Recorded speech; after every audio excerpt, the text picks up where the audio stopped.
Good morning dear students. आप सभी का इस एजुकेशनल यूट्यूब चैनल पर हार्दिक स्वागत है। प्रिय विद्यार्थियों, ऑनलाइन वीडियोज़ की इस श्रृंखला में आज हम तुलसीदास द्वारा रचित रचनाएं और उनका साहित्यिक योगदान पर चर्चा करेंगे।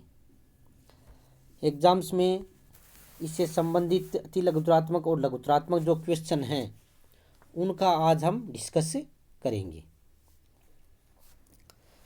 इससे संबंधित अति लघुत्रात्मक क्वेश्चन भी पूछे जा सकते हैं और लघुत्रात्मक भी पूछे जा सकते हैं। तुलसीदास का परिचय, तुलसीदास पर एक संक्षिप्त टिप्पणी लिखिए, ऐसा लघुत्रात्मक क्वेश्चन आ सकता है।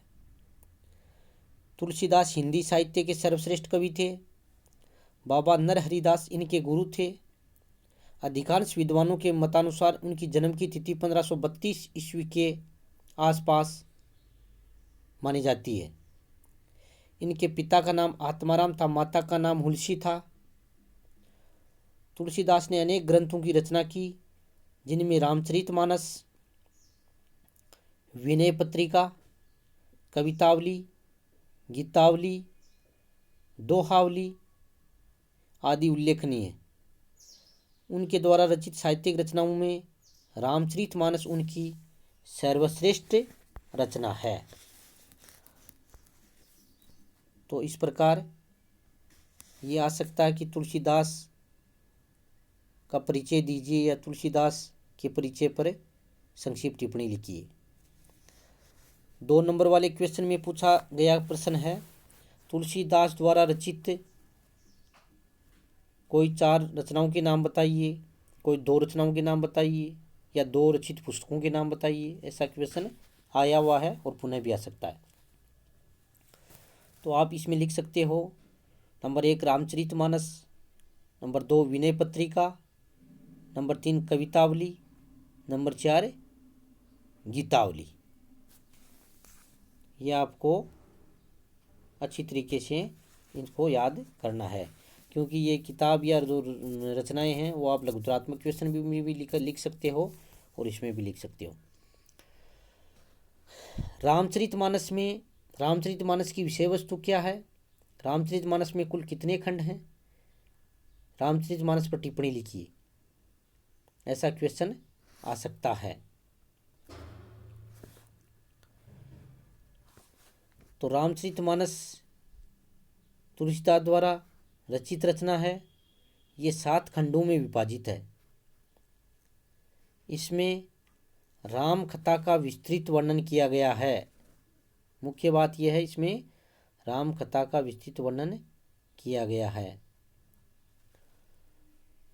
रामचरितमानस में सगुण और निर्गुण का, भक्ति और ज्ञान का, यथार्थ और आदर्श का, गृहस्थ जीवन और वैराग्य का सुंदर समन्वय परिलक्षित होता है। और तुलसीदास ने इसकी रचना अवधी भाषा में की है। अगला क्वेश्चन है लघुत्रात्मक क्वेश्चन,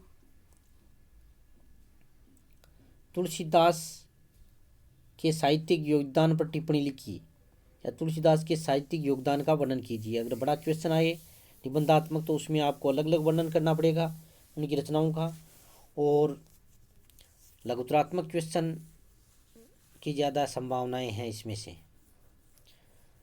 तुलसीदास, तो इसमें आपको आंसर लिखना है। तुलसीदास एक महान संत, कवि तथा साहित्यकार थे। उन्होंने रामचरितमानस, विनय पत्रिका, कवितावली, गीतावली, दोहावली, रामाज्ञा प्रश्न, रामलला नैच्छू, पार्वती मंगल, जानकी मंगल आदि अनेक ग्रंथों की रचना की। इन सभी रचनाओं में से रामचरितमानस उनकी सर्वश्रेष्ठ रचना है। उन्होंने अपनी रचनाओं में अलंकारों का सुंदर प्रयोग किया है और सभी रसों का उसमें समन्वय है। उनकी रचनाएं, उनकी भाषा परिमार्जित एवं परिष्कृत है।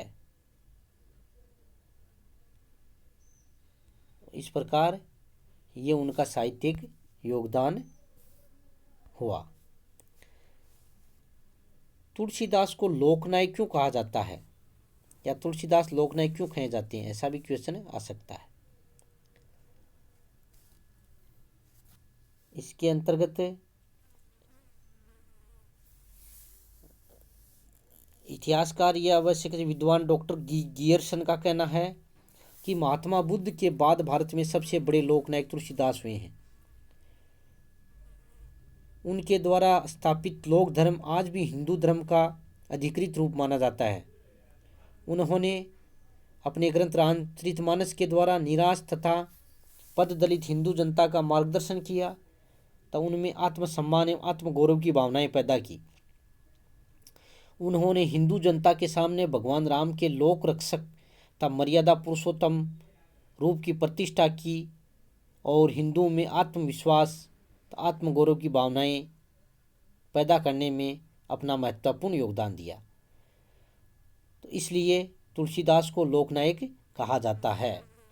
तो आपको इस तरीके से इन क्वेश्चन को हल करना है और वीडियो को सुनने के बाद में या सुनने के साथ आप इसके नोटबुक और पेन से नोट्स भी बनाया करो। अपनी स्टडी को निरंतर रखें, क्योंकि एग्ज़ाम्स की भी आगे जब भी जून जुलाई में आपकी पूरी संभावनाएं हैं कि एग्ज़ाम निश्चित रूप से होगी। इसी के साथ साथ बहुत बहुत धन्यवाद।